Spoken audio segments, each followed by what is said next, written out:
Hello दोस्तों, स्वागत है आपका टेट मैथ विद कॉन्सेप्ट में। हम लोग सेकंड सेमेस्टर की क्वेश्चन आंसर सीरीज को कर रहे हैं दोस्तों, जिसमें हम लोग इक्वेशन के क्वेश्चंस को कर रहे हैं बिकॉज यहाँ से क्वेश्चन आपको पूछे जाएंगे। ठीक है, तो दिया गया समीकरण से संबंधित महत्वपूर्ण प्रश्न जिसका भाग 2 है, जिसमें अगर रिटन क्वेश्चन आता है यानी इस तरह से लिखा हुआ क्वेश्चन आता है जिसे वर्ड प्रॉब्लम बोलते हैं, तो इस तरह के क्वेश्चंस को हम कैसे सॉल्व करेंगे। बिकॉज इसके पहले अगर आप लोग नहीं देखे हो तो मैं बहुत सारे क्वेश्चंस करवा चुका हूँ आपके सिंगल बेस यानी एक चरीय एक रेखीय व्यंजक समीकरण के रूप में बहुत सारे क्वेश्चंस को करवाया गया है।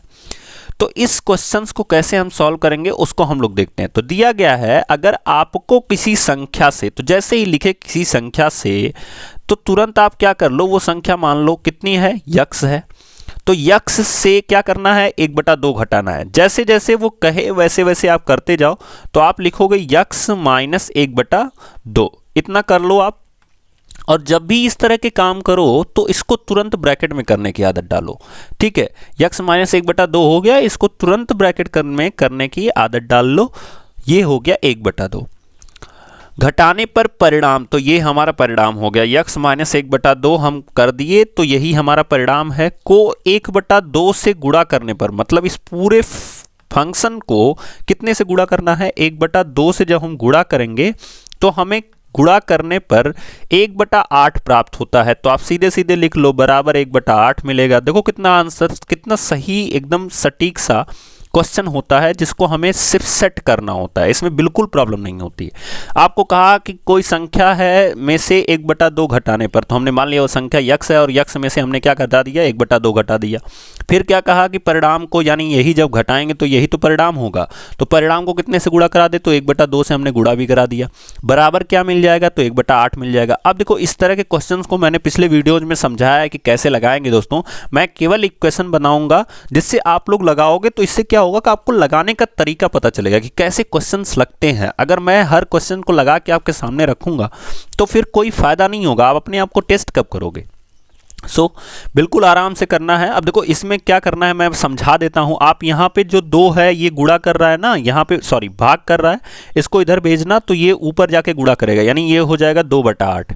अब इधर आपको मिलेगा यक्स माइनस 1/2 बराबर 2/8 के, इसको काटोगे तो 1/4 आएगा। फिर ये माइनस 1/2 को इधर भेजोगे तो प्लस में हो जाएगा। बस यही करना है, आपका आंसर आ जाएगा। ठीक है, तो आई होप आप लोग करोगे जरूर। अगर आपको नहीं समझ में आ रहा है पिछला वीडियो देखो, इस तरह के बहुत सारे क्वेश्चन बताए गए हैं। ठीक है, नेक्स्ट दिया गया है एक आयताकार तरणताल। तरणताल का मतलब स्विमिंग पूल है, और पूल कैसा है, आयताकार। तो जैसे ही ऐसे क्वेश्चन मिले, जो भी कार बताए, चाहे वो बेकार बताए चाहे आकार बताए, उसको आप बना लो। तो आयताकार कहा तो हमने आयताकार बना लिया। आयत की क्वालिटी क्या होती है कि आमने सामने की भुजाएं बराबर होती हैं। क्लियर। की लंबाई, यानी इसकी बात कर रहा है, ये जो लेंथ है हमारी इसकी बात कर रहा है। इसकी जो लंबाई है, अगर हम उसको यल से लिख लेते हैं, लंबाई उसकी चौड़ाई के दोगुने से, तो अगर हम चौड़ाई को b ले लेते हैं, ध्यान से समझना, तो लंबाई जो है उसकी चौड़ाई के दोगुने से, यानी लंबाई जो है उसकी चौड़ाई के दोगुने से, चौड़ाई कितनी है, b है, तो इसका दोगुना कितना हो जाएगा, 2b। दोगुने से 2 मीटर अधिक है। अधिक कौन है, लंबाई। तो अगर हम इसकी चौड़ाई में उतना जोड़ दें, ठीक है, अगर हम इसमें कितना जोड़ दें, 2 मीटर अधिक है तो हम इसमें 2 मीटर और जोड़ देते हैं। ठीक है, अधिक है। यदि इसका परिमाप 154 है तो लंबाई और चौड़ाई ज्ञात कीजिए। मतलब ये जो लंबाई है ये क्या है, इसकी चौड़ाई के दोगुने से 2 मीटर अधिक है, तो हमने लिख लिया चौड़ाई के दोगुने से 2 मीटर अधिक है, यानी यल बराबर क्या मिल गया, 2b प्लस b। 2, इस चीज को याद रखना कि अगर हम इस यल को हटा दें तो हम 2b प्लस 2 यहां लिख सकते हैं। अगर हम इस यल को हटा दें तो क्या लिख सकते हैं, 2b प्लस 2। अब देखो चारों तरफ की परिमाप मतलब होता है चारों तरफ का माप, तो चारों तरफ का माप निकलेगा क्या दोस्तों, तो जरा ध्यान से देखो करते कैसे हैं कि अगर ये मान लो a का साइड है, अगर आप लोग पहली बार देख रहे हो तब भी कोई दिक्कत नहीं है, ध्यान से समझो बस इसको। हमने क्या किया, पहले एक आयत बनाया, जैसा कि मैं लिख रहा हूं ए बी सी और डी हमारा एक आयत है। देखो मैं किस तरह से लिखा हूं, ये भी बहुत जरूरी होता है आपके एग्जाम में, कि आप कुछ बच्चे क्या करते हैं, यहां ए लिखेंगे, यहां बी लिखेंगे, यहां सी लिखेंगे, यहां सी लिखेंगे, तो ये गलती होती है। आपको सीरियल से चलना है। ए से बी की तरफ चलो तो ऐसे तीर बना लो, फिर बी से सी की तरफ चलो तो फिर आपका तीर इस तरह से होना चाहिए, फिर सी से जब डी की तरफ चल रहे हो तो इस तरह से होना चाहिए, मतलब एक सीक्वेंस में आपको चलना है। अब क्या परिमाप जो होता है दोस्तों वो क्या होता है, देखो क्वेश्चन को समझने में ही टाइम लगेगा, लगाने में बिल्कुल टाइम नहीं लगेगा। परिमाप क्या होता है, ए से बी तक चलोगे तो ये आपकी कितनी लेंथ हुई, यल, तो उसको लिख लो यल। उसके बाद बी से सी तक चलोगे तो कितना मिलेगा आपको, बी, तो उसको लिख लो बी। फिर बी से सी तक, सॉरी सी से डी तक चलोगे तो कितना मिलेगा, फिर आपको मिलेगा यल, तो यल लिख लो। परिमाप आपको याद हो या ना याद हो कोई फर्क नहीं पड़ता, बस आप ध्यान से देखो, परिमाप मतलब होता है चारों तरफ की माप, ठीक है। तो आपने फिर लिख लिया यल। देखो ए से बी तक चले थे तो यल मिला, बी से सी तक चले तो बी मिला, सी से डी तक चले तो यल मिला, फिर डी से ए तक चलेंगे तो कितना मिलेगा, बी। मतलब घूम घाम के हमें फिर उसी पॉइंट पे वापस आ जाना है। सो हमारा क्या हो जाएगा यहाँ पे बी, और इसी का मान कितना दिया गया है, 154 दिया गया है। ध्यान से समझना, कितना दिया गया है, 154 दिया गया है, तो बराबर कितना लिख लेंगे, 154। क्लियर, तो यहां लिख लो 154। अब जहां जहां यल दिया गया है, ध्यान से सुनो, जहां जहां यल दिया गया है वहां वहां 2b+2 लिख डालो। क्या लिखना है, 2b+2। तो एक बार यहां दिया गया है तो इसकी जगह पे भी हम 2b+2 लिखेंगे, ये b रहेगा ही, फिर यल की जगह पे हम क्या लिखेंगे, 2b+2, तो हम लिखते हैं उसको। तो ये हो गया हमारा 2b+2 + b + 2b+2 + b। अब देखो ये जो 2b+2 है जिसके नीचे अंडरलाइन किया गया है, ये इस यल वाले की जगह पे लिखा गया है। अब इस यल का काम खत्म हो गया तो बचा कौन, तो फिर बचा b, तो b के जगह पे हमने b ही लिखा है। फिर अगला आपको यल मिल गया तो उसकी जगह पे हमने 2b+2 लिखा है, फिर b की जगह पे b लिखा है, और 154 था तो 154 लिखे हैं। अब कितनी बार b हो गया, तो 2 बार यहाँ, 1 3, 3 2 5, 5 और 1 6, तो फाइनली हमें जो b मिला वो कितनी बार मिल गया, तो हमें मिल गया 6b। ध्यान से समझना इस चीज को। उसके बाद अब क्या बचा है, तो यहां बचा है 2, और किधर बचा है 2 और 2 कितना बचा है, 4, तो 6b प्लस क्या मिल गया, 4, और बराबर कितने के, 154 के। तो दोस्तों इस तरह के क्वेश्चंस को आप लोग लगाए होंगे, और आप लोग देखे होंगे कि जब हम 4 को इधर घटाएंगे तो हमें मिल जाएगा 150, और 6 से जब डिवाइड करोगे तो b का मान कितना आ जाएगा, जब 6 से डिवाइड करोगे 150 में तो आपको b का मान कितना मिलेगा, तो ये हो जाएगा 6 दूना 12, यानी यहाँ मिल जाएगा 2 और बचेगा 3 30, तो 6 पच्चे 30, तो b का मान कितना मिल गया, 25। अब देखो यानी आपके जो आयताकार स्विमिंग पूल की चौड़ाई है वो कितनी है, 25 मीटर की है। अब लंबाई कितनी होगी, तो यहाँ से हम जब b का मान इसमें रखेंगे तो ये हमारा हो जाएगा 25 दूना 50 और 2 कितना 52, तो यानी लंबाई जो हो जाएगी वो कितनी हो जाएगी, तो वो हो जाएगी 52 मीटर, और ये हो जाएगी 25 मीटर। तो इस चीज़ को याद में रखिएगा आप लोग ध्यान से। हम लोग नेक्स्ट क्वेश्चन अपना देखते हैं। तीसरा नंबर क्वेश्चन क्या दिया गया है, तो दिया गया है एक समद्विबाहु त्रिभुज। समद्विबाहु का मतलब होता है कि ऐसा त्रिभुज, जैसे ही मैंने आपको बताया था, जैसे ही इस तरह के क्वेश्चन मिले आप तुरंत उनको फिगराइज करना शुरू कर दिया करो। एक ऐसा त्रिभुज जिसके दो भुजाएं क्या हो, बराबर हो। तो अगर हम मान लेते हैं ये वाली भुजा और ये वाली भुजा क्या है, बराबर है, तो इसे हम क्या कहेंगे, समद्विबाहु त्रिभुज कहेंगे। अब एक चीज समझना कि इसका भी परिमाप का मतलब होता है चारों तरफ की माप, ठीक है। तो अगर ये दोनों भुजाएं बराबर हैं, तो अगर इसका मान हम a रखते हैं तो ये वाली भुजा भी कितनी होगी, a ही होगी। ध्यान से समझना इस चीज को, ठीक है। तो ये भी कितनी होगी, a होगी। अब जब वो a हो गई तो हम इस भुजा को ले लेते हैं कि इसकी लंबाई जो होगी वो हम b ले लेते हैं, ठीक है। तो फाइनली इसका परिमाप कितना होगा, तो a प्लस b, यानी परिमाप जो होगा वो हो जाएगा 2a। a प्लस a मतलब क्या हो जाएगा, 2a एंड प्लस b, तो ये हमारा परिमाप हो जाएगा। अब हम आगे क्वेश्चन पढ़ते हैं, क्योंकि आगे क्या दिया गया है उसको समझते हैं। तो दिया गया है त्रिभुज का आधार जो है वो 4/3 सेंटीमीटर, यानी b का जो मान दिया गया है वो कितना दिया गया है, 4/3 सेंटीमीटर है। उसका परिमाप 4 सही 2/15 सेंटीमीटर हो तो उसकी दो बराबर भुजाओं का माप ज्ञात कीजिए। तो परिमाप हमें पता ही ये 2a प्लस b निकला है, और इसी का मान कितना दिया गया है, 4 सही 15/2, तो सॉरी 2/15, तो 15 चौक को 60, 60 और 2 कितना हो जाएगा, 62, तो यहाँ हो जाएगा 62/15। ये हमारा हो जाएगा परिमाप टोटल। तो जिसको हमने बताया आपको कि परिमाप का मतलब क्या हो गया, 2a प्लस b बराबर 62/15। क्लियर। अब हमें दिया गया है कि जो आधार है यानी जो b का मान दिया गया है वो दिया गया है 4/3। तो इस b की जगह पे हम क्या लिख सकते हैं 4/3। तो यहां लिखेंगे हम 2a प्लस 4/3। क्या लिखेंगे 2a प्लस 4/3 बराबर कितने के दिया गया है, तो ये दिया गया है 62/15 के। अच्छा देखो यहाँ 4/3 जो है वो किसके साथ आ गया है, तो ये प्लस के साथ आ गया है। तो जब इसको इधर भेजोगे ना तो ये किसके साथ आ जाएगा, तो माइनस के साथ आ जाएगा। हालांकि अभी हमारे पास क्या मिला है 2a प्लस 4/3 62/15 के। तो ये हमारा हो जाएगा कि जब हम इसको इधर भेजेंगे तो माइनस में आएगा। तो इस तरह के क्वेश्चंस को भी आप लोग पिछले वीडियोज में सॉल्व किए हो, तो प्लीज़ अब आपका ये होमवर्क है, इसको आप लोग सॉल्व कीजिएगा। नेक्स्ट क्वेश्चन हम देखते हैं। तो लिखा गया है दो संख्याओं का योग कितना है 95 है। यदि एक संख्या दूसरी संख्या से 15 अधिक है तो दोनों संख्याएं बताइए। तो आप क्या करो कि मान लो एक संख्या x है और दूसरी संख्या कितनी है y है, तो बस इसको ध्यान से समझना है, ठीक है। अब क्या कहा है कि इनका योग कितना है 95 है, तो यहां लिख लो आप 95, ठीक है। तो यहां आपने लिख लिया 95, यानी x प्लस वाई बराबर कितना आपको दिया गया है, तो 95 दिया गया है। बट एक कंडीशन और दी गई है कि कहा गया है कि जो एक संख्या है वो दूसरी संख्या से कितनी अधिक है, तो 15 अधिक है। मतलब अगर हम कहें कि जो x है ये y से कितना अधिक है, तो 15 अधिक है, y से 15 अधिक है। इसका मतलब क्या है कि x में से अगर हम 15 घटा दें, देखो y से 15 अधिक है ना, जैसे मान लो ये जो x है ये अधिक है, तो इसमें से अगर हम 15 घटा दें तो वो y के बराबर हो जाएगा, यानी x माइनस 15 बराबर किसके हो जाएगा, y के।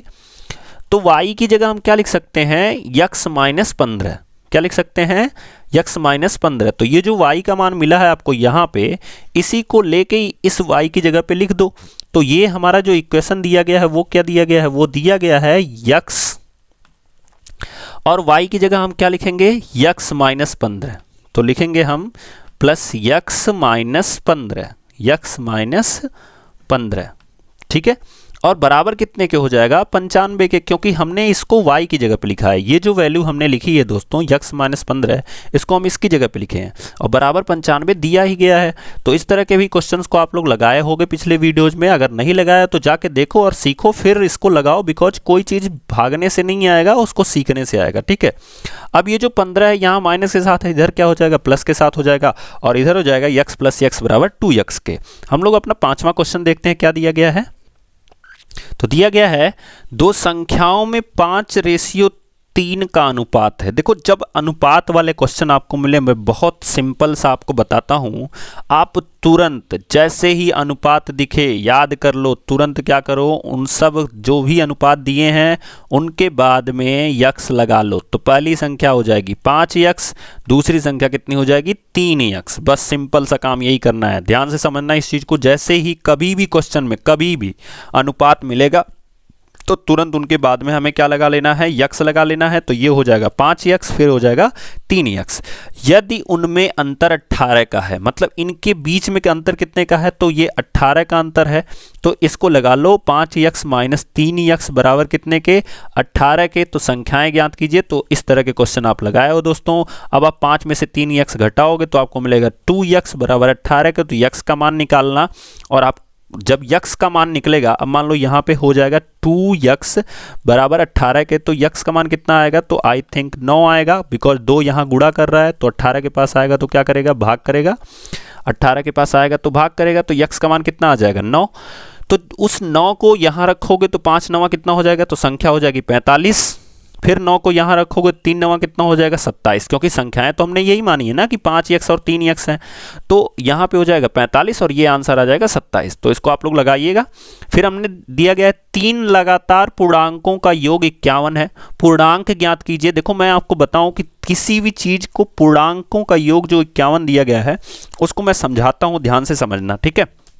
इस तरह के क्वेश्चन को कैसे लगाते हैं, तो जैसे कि आपको पता है कि एक भी पूर्णांक संख्या होती है, 2 भी पूर्णांक संख्या है और 3 भी पूर्णांक संख्या। अब ध्यान से इसको समझना कि ये तीनों लगातार भी हैं। अब इस एक के बाद ये जो 2 बना है, ध्यान से समझना इस चीज को, जो 2 बना है वो कैसे बना है, वो बना है 1 + 1 से। कैसे बना है, 1 + 1 से। इस चीज को बिल्कुल ध्यान से समझना, ठीक है। उसके बाद ये जो 3 बना है ये कैसे बना है, तो ये बना है 1 + 2 से। हम क्यों 1 के में ही जोड़ रहे हैं, उसका रीजन है बिकॉज हमने शुरुआत 1 से की थी तो हम उसी को ले रहे हैं। अब कितना उसमें एक्स्ट्रा जोड़ा गया है बस ये देखना है। अब अगर इसी यक्स की जगह, अब अगर इसी 1 की जगह पे आप यक्स मान लो तो पहली संख्या आपकी यक्स बनेगी, दूसरे बनेगी यक्स + 1। ध्यान से समझना, तो कभी भी आपको 3 लगातार पूर्णांक दिए रहे हैं या 4 लगातार दिए रहे हैं तो आपको क्या करना है उसका रीजन बता रहा हूं। तो ये दूसरी बनेगी यक्स + 1 क्योंकि 1 की जगह पे हम यक्स रख रहे हैं। अब इसी के 1 की जगह पे यक्स रखोगे तो तीसरी संख्या आपको क्या मिलेगी, यक्स + 2 मिलेगी। क्लियर। तो ये आपके पूर्णांक बन जाते हैं। अब देखो इसका रीजन क्या, अगर मान लो आपको 4 पूर्णांक पूछता, ध्यान से समझना, तो पहले वाले में हमने 0 जोड़ा था, दूसरे वाले में हमने 1 जोड़ा था, मतलब जब 2 था तो हम 1 घटा के 1 जोड़े थे, 3 था तो 1 घटा के 2 जोड़े थे। इसी तरह से चौथा पूछता तो हम यक्स + 3 लिखते, पांचवा पूछता तो यक्स + 4 लिखते, मतलब जितने नंबर का पूछेगा उतने में से 1 घटा के हम उसमें जोड़ देंगे। क्लियर। अब कहा है कि इन तीनों का जो योग है वो कितने के बराबर है, तो 51 के बराबर है, यानी यक्स + 1, फिर क्या दिया है प्लस यक्स + 2, और ये टोटल कितने के बराबर हो जाएगा, तो ये हो जाएगा 51 के बराबर हो जाएगा। तो यहाँ पे हमारा यक्स + यक्स कितनी बार दिया गया है यक्स, तो ये 3 बार दिया गया है, तो हमारा हो जाएगा 3x। कितनी बार है यक्स, 3 बार है, तो ये हो जाएगा 3x। अब देखो यहाँ पे 1 है और 1 और 2 कितना हो जाएगा, तो 3 हो जाएगा, तो इसको हम लिख सकते हैं 3x + 3, 3x + 3 = 51। क्लियर। तो यहाँ से क्या करना है आपको, अब इसको सॉल्व करना है और यक्स का मान निकालना है, तो आपके आंसर हो जाएंगे। तो पूर्णांक ज्ञात कीजिए, तो यह यक्स निकालोगे तो यहाँ यक्स रखना, फिर यक्स + 1 में भी यक्स का मान रखना, यक्स + 2 में रखना। अब देखो 3 इधर भेजोगे तो 51 में से 3 घटाओगे 48 आएगा, और 48 में फिर 3, ये जो 3 है यक्स के पास ये भाग करेगा तो यक्स का मान 16 आ जाएगा। तो आपके पूर्णांक आ जाएंगे 16। मैं आंसर बता रहा हूँ, आप सॉल्व करिएगा इसको, 16, 17 और 18। क्लियर। नेक्स्ट दिया गया है 8 के 3 लगातार गुणजों का योग, 8 के 3 लगातार गुणजों का योग। ठीक है, 3 लगातार गुणज। अब देखो इसको मैं समझा रहा हूं, अगर आप 8 का पहाड़ा पढ़ोगे, ये भी उसी तरह का है, ध्यान से समझना। 8 का पहाड़ा पढ़ोगे तो 8 एकम 8, 8 दूना क्या होगा 16, 8 तियां क्या होगा 24। अब ये बने कैसे, ये तीनों को बताओ कैसे बने। जिस तरह से यहां ये बने थे तो कैसे बने, 8 से लेके, तो 8 × 1 हम इसको लिखेंगे। तो पहला गुणज जो होगा वो क्या होगा 8 × 1, दूसरा क्या होगा 8 × 2, और तीसरा क्या होगा 8 × 3। तो आप एक चीज ध्यान दे रहे हो कि इन तीनों में कॉमन कौन सी चीज है, तो वो कॉमन है 8। अब इसी 8 की जगह पे आप हर जगह यक्स ले लो, तो यक्स का 1 में गुणा कराओगे तो आपको गुणज क्या मिलेगा, सॉरी देखो यहाँ पे क्या करोगे, तो आप 8 के गुणज के रूप में लिख रहे हो तो ये क्या लिख सकोगे उसको, तो 8 यक्स, फिर 8 × 2 यक्स, फिर 8 × 3 यक्स। क्लियर। तो इस तरह से हम लिखेंगे उसको, हम देखते हैं कैसे लिखेंगे। तो बिल्कुल इसी तरह से लगेगा दोस्तों, जैसा कि ये देख रहे हो कि इस 1 की जगह पे हमने क्या इस्तेमाल किया था x, 2 की जगह पे क्या इस्तेमाल किया था यक्स + 1। तो उसी तरह से ये जो 1 है इसकी जगह पे यक्स, इस 2 की जगह पे यक्स + 1, और 3 की जगह पे यक्स + 3। तो पहला हो जाएगा 8 यक्स, क्योंकि 1 की जगह पे हमने यक्स रख देना है तो 8 यक्स। दूसरा हो जाएगा इस 2 की जगह पे यक्स + 1, तो दूसरा गुणज हो जाएगा उसका प्लस, चूंकि हमें इन सबको जोड़ना है सो इसलिए ये हो जाएगा 8 एंड मल्टीप्लाई बाई यक्स + 2। इस चीज को सॉरी यक्स + 1, बिकॉज 2 की जगह पे हमें क्या लिखना है यक्स + 1। इस चीज को बिल्कुल ध्यान रखना आप लोग। तो ये हो जाएगा यक्स + 1, और तीसरा जो हो जाएगा वो हो जाएगा 8 multiply by x + 2, 8 multiply by x + 2। तो फाइनली ये तीनों का जो योगफल है 8 multiply by x, 8 multiply by x + 1, and ये जो लिखा जा रहा है 8 मल्टीप्लाई बाई यक्स + 2, तीनों का योगफल कितना है, तो 888 है। तो इसके बराबर हम कितना लिखेंगे 888। तो यहाँ पे हम लिख देंगे 888। अब क्या करेंगे, तो अब देखो ध्यान से, इस 8 यक्स तो है ही, इस 8 का इसमें गुणा करा दो, फिर इस 8 का इसमें गुणा करा दो, और इसके बाद आप लोग सॉल्व कर लीजिएगा। ऐसा बहुत सा क्वेश्चन हमने बताया आपको। ठीक है, अब नेक्स्ट चलते हैं अपना अगला क्वेश्चन, 8वां नंबर क्वेश्चन देखते हैं क्या दिया गया है। जैसा कि 8वां नंबर क्वेश्चन दिया गया है 3 लगातार पूर्णांक। अभी मैंने बताया हम कैसे लेते हैं 3 लगातार पूर्णांक। एक हम क्या लेंगे यक्स, दूसरा हम लेंगे यक्स प्लस 1, तीसरा हम लेंगे यक्स प्लस 2, ठीक है। उन्हें क्रमशः 2 से, तो हमारा पूर्णांक क्या हो गया यक्स, फिर हो गया यक्स प्लस 1, यक्स प्लस 1, और फिर तीसरा क्या हो जाएगा यक्स प्लस 2, तो यक्स प्लस 2 हमने ले लिया। फिर लिखा गया है कि उन्हें क्रमशः 2, 3 और 4, मतलब पहले वाले में कितने से गुणा कराएंगे 2 से, दूसरे वाले में कितने से गुणा कराएंगे 3 से, बट याद रखना ये केवल यक्स में नहीं गुणा होगा, ये पूरे यक्स प्लस 1 में गुणा होगा, बिकॉज हमारा जो पूर्णांक है वो यक्स प्लस 1 है, क्लियर। और तीसरे वाले में कितने से गुणा कराना है 4 से, यानी यहाँ पे हम कराएंगे 4x प्लस 2 से गुणा करा देंगे।